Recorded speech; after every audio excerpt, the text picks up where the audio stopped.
जी, asthma बिल्कुल एक treatable disease है, जिसके कि आपको अगर लक्षण हैं, तो आप सबसे पहले अपने लक्षण को इग्नोर ना करें। आप डॉक्टर की सलाह लें। अगर आपके लक्षण हैं साँस में तकलीफ़, खाँसी, छाती में जकड़न या छाती से आवाज़ आना, तो सबसे पहले एक छाती रोग विशेषज्ञ को आप दिखाएँ। हम इसके सिम्पटम्स को इवैल्यूएट करते हैं कि ये अस्थमा के ही सिम्पटम्स हैं या और कोई साँस की बीमारी है। अगर ये अस्थमा के सिम्पटम्स हैं, तो पेशेंट्स को हम इन्हेलर्स देते हैं, जो कि ब्रोंकोडायलेटर और स्टेरॉइड का कॉम्बिनेशन होते हैं। और ये दवाइयाँ जो हैं, हमारे छाती के अंदर जो हमारी साँस की नली है, उसकी सूजन को कम करने में हेल्प करती है, जिससे कि सिम्पटम्स कम होते हैं। ये ना हो, इससे बचने के लिए क्या उपाय है? क्या देखिए, अस्थमा एक प्रिवेंटेबल डिजीज़ है, क्योरेबल डिजीज़ नहीं है। प्रिवेंशन के लिए सबसे पहले आइडेंटिफ़ाई करना ज़रूरी है कि आपको किस चीज़ से इसकी ट्रिगरिंग हो रही है।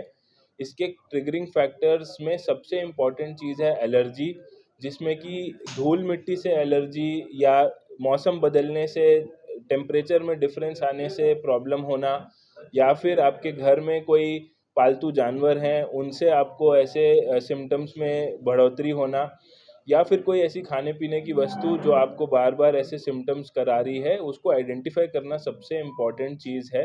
प्रिवेंशन के लिए एक बार आइडेंटिफ़ाई हो गया कि किस चीज़ से आपको प्रॉब्लम हो रही है, तो एक्सपोज़र प्रिवेंशन सबसे इम्पॉर्टेंट पॉइंट है इसमें।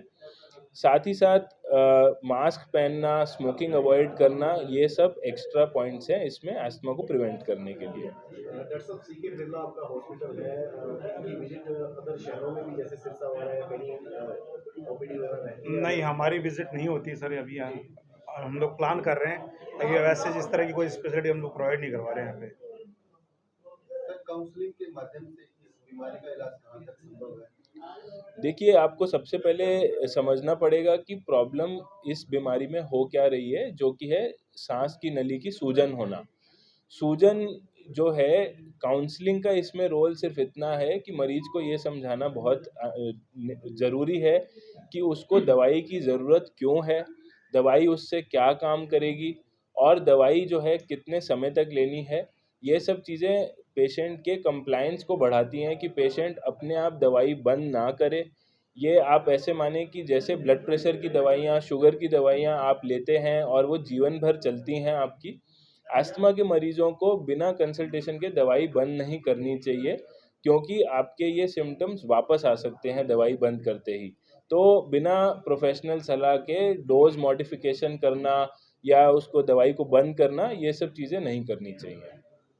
ज़्यादातर मरीज जो है वो जो अस्थमा के मरीज हो जाते हैं, वो लगातार दवाई के ऊपर ही डिपेंड करते हैं। इसका कोई प्रॉपर ऐसा सोल्यूशन नहीं है कि अस्थमा ठीक हो जाए? कोई ऐसे केसेस आपकी नज़र में आए?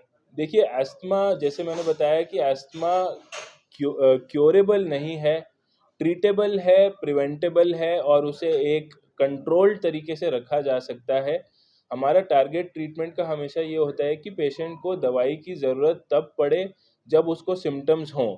जितना ज़्यादा सिम्पटम फ्री पीरियड हम पेशेंट को दे पाएँ, ताकि उसके रोज़मर्रा की ज़िंदगी में, उसके लाइफ़स्टाइल में कोई भी एक्टिविटी में प्रॉब्लम ना हो, वही सबसे मेन इम्पोर्टेंट गोल होता है हमारे ट्रीटमेंट का।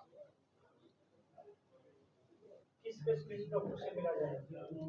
इसमें अस्थमा के मरीज़ों को या तो आप एक फ़िज़िशियन से, और अगर आपके पास स्पेशलिटी अवेलेबल है तो छाती रोग विशेषज्ञ, जिसमें कि अस्थमा एलर्जी के जिन्होंने अलग से स्पेशलाइज़ेशन करी है, उन डॉक्टर से मिलना चाहिए, ताकि आपको एक लॉन्ग टर्म पक्का इलाज मिल सके।